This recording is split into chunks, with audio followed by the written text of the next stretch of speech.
Katika kuelekea siku ya maadhimisho ya afya ya akili duniani ambayo ni Oktoba 10 mwaka huu, karibu nikupe dondoo ya mambo machache kuhusiana na afya ya akili. Kadri joto la kampeni lilivyozidi kupanda mitaani na mitandaoni, ndivyo pia mawimbi ya hisia, msukumo na mijadala mikali inavyoikumba jamii. Maoni yanarushwa kama mshale, sauti zinapanda kama mawimbi, na kila mtu anapigania nafasi ya kusikika. Katika hekaheka hizi ni rahisi kusahau kwamba kuna kura nyingine isiyoonekana, na kura hiyo ni afya ya akili.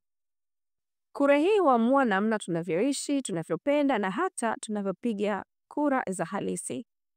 Hivyo basi ni muhimu tukumbuke, siasa ni muhimu, lakini afya ya akili ni msingi wa siasa bora.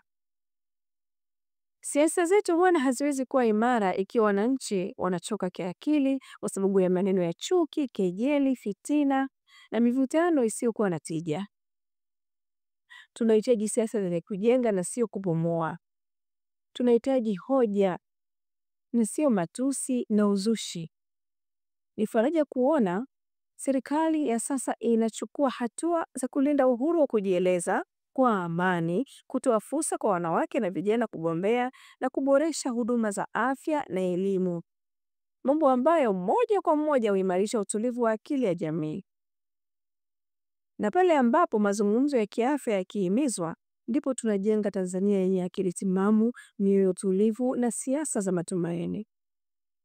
Katika kipindi hiki cha kampeni, tusisahau kujipenda, kujitunza na kuwatunza wengine. Hata wale tunaotofautiana nao kisiasa, kwa sababu mwisho wa yote uchaguzi utaisha.